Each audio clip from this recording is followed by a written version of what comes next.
কি ব্যাপার মনে, কি হচ্ছে এসব? তুমি তোমার বন্ধু বান্ধবকে ডেকে নিয়ে এখানে পাঠিয়ে দিচ্ছ, আমি তো ওদিকে নামাজ পড়তেছি নাকি? তোমাদের চিল্লাপালাতে আমার নামাজটা বারবার ভুল হচ্ছে। মনি, কিরে, হাউ স্ট্রেঞ্জ! এটা কি সেই রিক্সাওয়ালা না? ওই যে আপনার সাথে আমি যখন গাড়িতে যাই তখন যে দেখলাম। তোর এই নামাজ পড়ার কারণে তুই আজকে আমাকে সবার সামনে অসম্মান করছিস না? তোকে আমি বারবার বলছিলাম তুই কখনো আমার সামনে আসবি না, আমার ফ্রেন্ড সার্কেলের সামনে আসবি না তুই। ওর কাছে আল্লাহ, আমি আমার স্ত্রীকে অনেক বেশি ভালোবাসি, তুমি আমার স্ত্রীর গুনাহ মাফ করে দাও।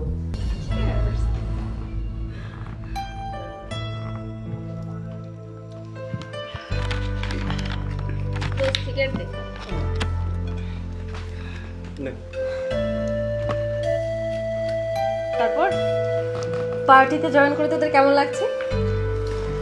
এই তো ভালোই লাগছে। বাই দ্য ওয়ে, ভাইয়া কোথায়? ভাইয়াকে দেখতেছি না আশেপাশে। আমার হাজবেন্ড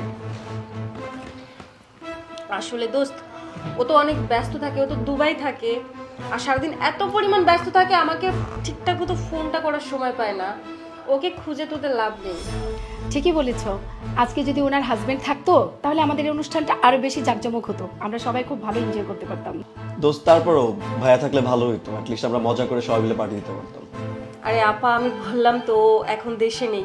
ও দেশের বাইরে থেকে যদি আসে তখন অবশ্যই আমরা একসঙ্গে পার্টি করব, কিন্তু ও এত এত এত পরিমাণ ব্যস্ত থাকে, কাজের প্রতি এত সিনসিয়ার, ও না এই পার্টি টার্টিতে জয়েন করার সময় হয় না। এই দেখুন, আমাকে গত মাসে ও আমাকে ডায়মন্ডের আংটি দুটো গিফট করেছে, আবার বলেছে সামনের মাসে আমাকে নেকলেস গিফট করবে। ও যদি কাজ বাদ দিয়ে সব আড্ডাবাজি করে বেড়ায় তাহলে এগুলো আমাকে কে দেবে? ও আমাকে প্রচুর ভালোবাসে আর কাজের প্রতি অনেক সিনসিয়ার। আপনারা আজকে এই পার্টিটা শেষ করুন, নেক্সট মান্থে যখন ও আসবে তখন ইনশাল্লাহ ওকে নিয়ে আমরা একসঙ্গে পার্টিতে জয়েন হব। আচ্ছা শুন, তারপরও এই ছোটখাটো পার্টিতে হবে না, আমাদের বড় করে একটা পার্টি দিতে হবে, কি বলিস? ঠিক আছে, দিব, সমস্যা নেই। আর একটা কথা, এতদিন হয়ে গেল তোর বিয়ে হয়েছে, তোর হাজবেন্ডকে আজ পর্যন্ত দেখালি না আমাদের। কি ব্যাপার মনে, কি হচ্ছে এসব? তুমি তোমার বন্ধু বান্ধবকে ডেকে নিয়ে এখানে পাঠিয়ে দিচ্ছ, আমি তো ওদিকে নামাজ পড়তেছি নাকি? তোমাদের চিল্লাপালাতে আমার নামাজটা বারবার ভুল হচ্ছে, এসব কি? মনে এটা কে এরকম নোংরা জামা কাপড় পরে তোর বাসায় দাঁড়িয়ে আছে?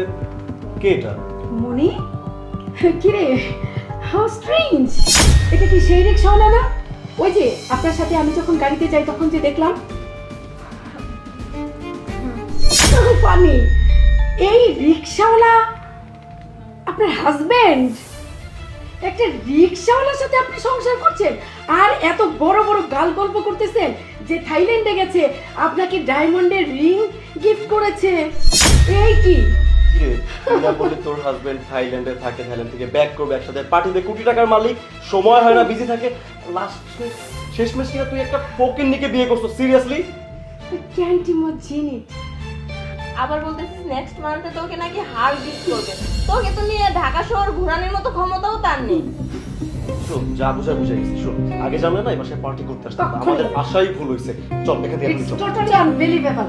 এই চলো, আমাদের রেপুটেশন নষ্ট হয়ে যাবে ওর সাথে থাকলে, ওর সাথে চলাফেরা করলে। চলো। তোর জন্য সব কিছু হয়েছে। তোকে আমি, তুই আমার চোখের সামনে আর আসবি না, কখনো আসবি না।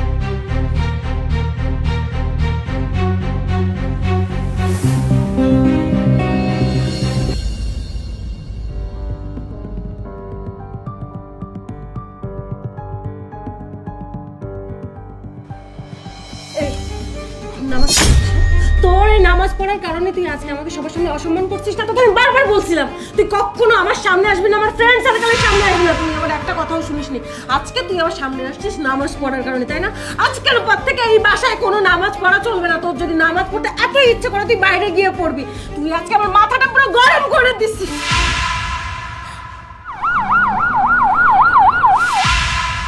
তুমি কি আমার কাছে কিছু চাচ্ছ? আচ্ছা, ওই তুমি এক কাজ করো, এই যে মোবাইলটা একটু ফেসবুক চালাও, দেখো তোমার বন্ধু বান্ধব কে কোথায় আছে, কে কোথায় ড্রিঙ্কস করতেছে, কে কি খাচ্ছে, নাও একটু চালাও। ও আচ্ছা, মানে রিমোট লাগবে? আচ্ছা, আমি রিমোটটা এনে দেই, তো রিমোটটা এনে দিয়ে টিভিতে আমি ওই ডিস্কো গানগুলো, মানে মদ খাচ্ছে এরকম কিছু একটা ছেড়ে দেই। আচ্ছা, তসবি গুনবে তসবি? আচ্ছা ঠিক আছে, হ্যাঁ নাও। লা ইলাহা ইল্লাল্লাহু মুহাম্মাদুর রাসূলুল্লাহ। গুনো, এটাই কাজে লাগবে। এতদিন যা করছো না, এগুলো ছিল সম্পূর্ণ একটা